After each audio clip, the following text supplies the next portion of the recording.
로이드 존스와 함께하는 노마서 묵상 11월 18일 묵상을 시작하겠습니다. 오늘 노마서 묵상의 제목은 세상이 열망하는 것입니다. 오늘의 노마서 말씀을 읽겠습니다. 오늘 노마서 말씀은 노마서 8장 19절에서 22절입니다. 피조물이 고대하는 바는 하나님의 아들들이 나타나는 것이니 피조물이 허무한데 굴복하는 것은 자기 뜻이 아니요 오직 굴복하게 하시는 이로 말미암음이라. 그 바라는 것은 피조물도 썩어짐의 종노릇한 데서 해방되어 하나님의 자녀들의 영광의 자유에 이르는 것이니라. 피조물이 다 이제까지 함께 탄식하며 함께 고통을 겪고 있는 것을 우리가 아느니라. 아멘. 오늘의 노마서 묵상입니다. 지난 19세기까지 인류는 인간의 진화를 믿었습니다. 그들은 진화와 모든 것이 놀랍게 되어질 황금 시대에 대해서 열심히 말했습니다. 전쟁이 더 이상 없고 칼이 연장을 만드는 공장으로 보내지고 곡괭이를 만들기 위해서 비축될 것이라고 생각했습니다. 그리고 20세기가 왔고 우리 모두는 체험했습니다. 사람은 무슨 일이 일어나고 있는지 이해하지도 설명하지도 못했습니다. 그러나 이 말씀에 해답이 있습니다. 사도 바울은 두 가지 진술을 통해 그렇게 하고 있습니다. 첫 번째 진술은 피조물, 모든 피조 세계가 장차 올 이 영광을 고대하고 있다는 것입니다. 두 번째 진술은 전체 피조물과 사람과의 관계를 말해주고 있습니다. 그는 전체 피조물의 상태 때문에 그 피조물 전체는 이 오는 영광을 기대하고 있다는 것입니다. 전체 피조물이 장차 올 그 영광에 동참하는 운명으로 되어 있다는 것입니다. 고대는 가장 생생한 용어입니다. 성경에서 이보다 더 감격적인 진술을 찾기가 힘듭니다. 사도가 사용한 말은 고개를 길게 빼고 앞을 쳐다보는 것을 암시합니다. 다른 말로 해서 창조물이 고개를 빼고 머리를 쳐들고 최선을 다하여 무언가를 바라보려고 하고 있는 모습이 그려집니다. 피조물이 무엇을 기다리고 있습니까? 대답은 피조물이 하나님의 아들의 나타남을 기다린다는 것입니다. 그것은 다른 말로 전시될 것이다 라는 것을 의미합니다. 하나님께서 구원을 통해서 우리 안에 행하신 일들을 보여주실 것입니다. 우리가 그와 함께 우리의 영광을 입고 나타나게 될 때 전시품이 될 것입니다. 모든 피조물이 이 위대한 사건을 기다리고 있습니다. 사도 바울은 사람과 피조물 사이의 친밀한 연관에 대한 이 특이한 교리에 우리의 눈을 열게 하고 있습니다. 이것이 피조물에게 일어난 것은 놀라운 것이 아닙니다. 왜냐하면 하나님께서 자신의 형상대로 사람을 지었을 때 사람을 만물의 영장이 되게 하였고 만물의 주가 타락했을 때 그의 당하는 형벌 일부가 피조물에게 주어져 허무한데 굴복하게 되고 썩어짐에 종노릇하게 되었던 것입니다. 이런 부정적 측면은 이미 일어난 것입니다. 그러나 사도는 이제 하나님의 계획 속에 있는 긍정적인 것을 말합니다. 그것이 바로 모든 피조물이 하나님의 아들들이 나타나는 것을 열심히 기대하며 열렬한 기대감을 가지고 목을 길게 빼고 기다리고 있는 이유인 것입니다. 아멘. 오늘의 노마서 해석입니다. 오늘부터 또 세상에서의 새로운 한 주가 시작되었습니다. 그리고 이번 한 주는 노마서 8장 19절부터 묵상을 시작합니다. 며칠 동안은 로마서 8장 19절과 22절이라는 긴 구절을 읽고 이에 대한 묵상을 이어가려고 합니다. 왜냐하면 19절과 22절이 하나의 연결된 내용을 담고 있기 때문입니다. 이 구절의 가장 핵심적인 내용은 처음 시작되는 19절에 나와 있습니다. 19절 말씀을 제가 다시 한번 읽겠습니다. 피조물이 고대하는 바는 하나님의 아들들이 나타나는 것이니. 여기서 고대한다는 말은 앞에서 읽은 로마서 강의 내용처럼 고개를 쭉 빼고 기다린다는 것입니다. 예를 들어서 우리가 어떤 유명한 사람을 보거나 새로운 물건을 보기 위해서 줄을 서서 기다리다가 그 사람이나 물건이 등장할 때가 되면 고개를 쭉 빼고 그것을 빨리 보기 위해서 기대하는 태도를 가집니다. 이 고대라는 단어는 지금 이것을 의미하고 있습니다.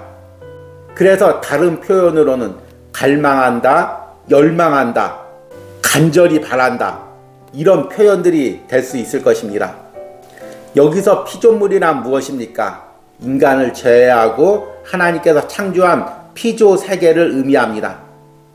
그리고 이 피조 세계가 지금 고대하고 갈망하고 열망하고 있는 것은 19절 후반 내용처럼 하나님의 아들들이 나타나는 것입니다. 하나님의 아들들이 나타난다는 것은 무엇일까요? 우리는 지금도 하나님의 아들들로 불리고 있습니다. 그러나 마지막 날 예수님께서 재림할 때, 우리를 온전히 구원할 때 우리가 하나님의 아들로 온전히 나타날 것입니다. 다른 말로 이야기하면 우리의 구원의 완성입니다. 앞에 로마서 9절을 인용하면 우리가 영화롭게 되는 것, 영광에 이르는 것을 의미합니다. 그런데 우리가 구원받아서 영화에 이르는 것, 하나님의 영광을 이루는 것은 우리가 바라고 고대해야 하지 왜 피조물이 바라고 고대할까요? 그 해답이 20절에 나와 있습니다. 피조물이 허무한데 굴복하는 것은 자기 뜻이 아니요 오직 굴복하게 하시는 이로 말미암음이라. 피조물이 지금 허무한데 굴복하고 있다는 것입니다. 이 말의 의미는 우리 인간이 죄로 인해 타락했을 때 그 결과로 인해서 피조 세계도 함께 타락하고 병들고 썩어지게 되었다는 것입니다. 그리고 그렇게 된 것은 피조 세계가 원한 것이 아니라 하나님이 그런 원칙으로 만들어 놓았기 때문입니다. 하나님께서는 인간을 창조하시고 인간으로 자연 만물, 피조 세계를 다스리게 하셨습니다. 그런데 인간이 타락하니까 그 피조 세계도 타락해서 지금 허무한데 굴복하고 타락한 상태에서 세상이 병들어가고 있는 것입니다. 그러면 자연 만물, 피조 세계 입장에서는 자신이 원래대로 회복되려면 우리 인간이 먼저 회복되어야 됩니다. 그래서 피조 세계가 우리 인간이 하나님 앞에 온전히 구원되고 회복될 그날을 갈망하고 고대하고 있는 것입니다. 왜냐하면 그래야 자신들도 온전한 회복을 누리기 때문입니다. 그래서 21절에 이렇게 이야기하고 있습니다. 그 바라는 것은 피조물도 썩어짐의 종노릇한 데서 해방되어 하나님의 자녀들의 영광의 자유에 이르는 것이니라. 그리고 그 전까지는 피조물도 우리 인간처럼 죄로 인해서 타락으로 인해서 고통당하고 있습니다. 22절에 피조물이 다 이제까지 함께 탄식하며 함께 고통을 겪고 있는 것을 우리가 아느니라. 아멘. 우리가 오늘 읽은 로마서 8장 19절과 22절은 그리스도인이 세상을 어떻게 봐야 하는지 그리스도인의 세계관을 아주 명확하게 보여주고 있는 것입니다. 세상 사람들의 세계관은 무엇입니까? 세상 사람들은 우리가 교육을 많이 받고 도덕적으로 잘 훈련받고 민주주의가 발달하고 정치 세계가 발달하면 이 세상이 서로를 이해하고 가난한 사람을 돕고 서로 용서하고 화해하는 아름다운 세상, 좋은 세상으로 바뀐다는 것입니다. 그리고 그 과정에서 또 어떤 특별한 정치인, 어떤 특별한 종교 지도자, 어떤 특별한 정치 체제를 맹신하면서 이 사람이 제대로 정권만 잡으면, 또 이 종교 지도자가 제대로 활동만 하면, 이 정치 체계가 제대로 자리만 잡으면 세상이 유토피아가 될 거라고 생각합니다. 그러나 이것은 분명히 성경적인 가치관, 세계관이 아닙니다. 안타까운 것은 많은 그리스도인도 이런 세상적인 가치관을 은연중에 갖고 있습니다. 그래서 그리스도인임에도 불구하고 특별한 정치인을 열렬히 지지하거나 정치 체제를 열렬히 지지하면서 그것이 이 세상을 바꿀 것이라고 기대하고 있습니다. 이런 생각은 우리들 뿐만 아니었습니다. 유럽에서도 19세기까지 이런 생각들이 아주 팽배했습니다. 합리주의, 이성주의 사상에 의해서 인간이 교육을 통해서 이성이 계속해서 발전하면 이 사회가 훌륭한 사회가 되고 유토피아가 된다고 생각했습니다.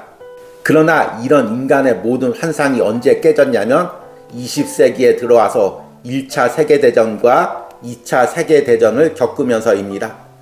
분명히 교육을 많이 받고 과학이 발전했는데 그 받은 교육과 과학을 통해서 인간을 아주 무참하게 살해합니다. 그동안은 전쟁 나서 몇십만 명이 죽어도 큰 전쟁이었는데 이제는 과학 문명의 발달로 한번 전쟁이 일어나면 몇천만 명이 죽습니다. 가스실을 개발해서 몇백만 명을 한꺼번에 학살합니다. 자신들이 바라고 기대했던 지도자가 독재자가 되어서 인류의 가장 끔찍한 전쟁을 일으킵니다. 이 모든 것을 통해서 유럽인들은 절망을 했습니다. 분명히 우리의 이성이 발전하고 교육이 발전하고 과학이 발전하면 행복한 세상이 될 줄 알았는데 끔찍한 지옥이 펼쳐지는 것입니다. 인간이 타락하고 온 인류가 타락했기 때문입니다.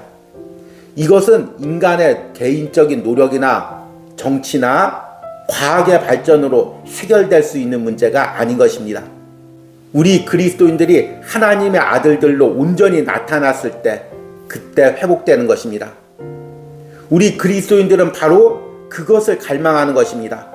영혼이 없는 피조세계도 그것을 갈망하고 있는데 하나님의 영을 닮아 영혼이 있는 우리는 더욱더 그것을 갈망해야 됩니다. 여러분, 이 말씀을 묵상하면서 내가 허무한데 굴복하지 마시기 바랍니다. 허무한 것이란 무엇입니까? 세상입니다. 세상의 가치관입니다. 세상의 논리입니다. 세상이 말하는 진리고 세상이 추구하는 목표입니다. 그것에 굴복하는 것이 하나님의 뜻이 아닙니다. 세상은 타락한 이후에 그 허무한 가치관이 세상을 지배하고 있습니다. 그리고 죽어가는 영혼들, 죽어가는 피조 세계는 바로 그 허무한 가치관의 지배 속에 있습니다. 그러나 그 허무한 가치관 속에서도 하나님은 당신의 자녀를 구원해 주셔서 그곳에서 하늘나라를 꿈꾸게 하셨습니다. 주님께서 다시 오셔서 우리를 하나님의 아들로 나타날 그 날을 갈망하게 하셨습니다. 여러분, 오늘 묵상을 하면서 내가 허무한 세상적 가치관에 굴복하고 있는 것들이 무엇인지를 생각해 보시기 바랍니다. 그리고 세상적 가치관이 팽배한 이 세상 속에서도 예수 그리스도가 다시 오실 그 날에 회복될 세상을 소망하고 갈망하길 바랍니다. 이런 은혜가 오늘 로마서 묵상에 동참하는 여러분의 심령에, 생각에, 가치관에, 삶에 있기를 축복합니다. 오늘의 적용과 기도입니다. 내가 허무한 세상적 가치관에 굴복하고 있는 부분은 무엇입니까? 세상적 가치관이 팽배한 이 시대 속에서도 하나님 나라에 대한 갈망이 내 안에 있게 해달라는 기도를 드리시기 바랍니다. 우리 함께 기도하겠습니다. 피조물이 고대하는 바는 하나님의 아들들이 나타나는 것이니 주님, 이 세상의 자연 만물도 타락으로 인해 허무한 것에 굴복하는 것을 안타까워하며 하나님의 아들들이 나타날 그 날을 꿈꾸고 소망하고 있습니다. 하물며 하나님의 영을 닮아 창조된 우리 인간이 더욱 예수 그리스도의 피로 구원받은 우리 자신이 이 허무한 세상을 살면서 허무한데 굴복하는 것이 하나님의 뜻이 아닌 줄 믿습니다. 내 안에 있는 성령의 뜻이 아닌 줄 믿습니다. 내 안에 있는 영혼의 갈망이 아닌 줄 믿습니다. 주님, 허무한 세상적 가치관, 허무한 세상적 사상들, 허무한 사람들을 추종하는 그런 세력들 가운데서 오직 우리의 소망은 하늘나라에 있고 예수 그리스도에게 있고 복음에 있음을 고백합니다. 우리 인간의 영혼을 회복시켜 줄 것, 이 세상을 회복시켜 줄 것은 오직 복음밖에 없습니다. 예수 그리스도밖에 없습니다. 우리의 신앙적 가치관이 세상의 허무한 가치관에서 뛰쳐나와서 다시금 복음으로 예수 그리스도로 향하게 하여 주시옵소서. 주님께서 다시 오실 그날을 이 땅에 이루어질 하늘나라를 갈망하게 하여 주시옵소서. 이런 은혜가 로마서 묵상에 동참하는 모든 심령 가운데 있기를 간절히 축복합니다. 예수님의 이름으로 기도했습니다. 아멘.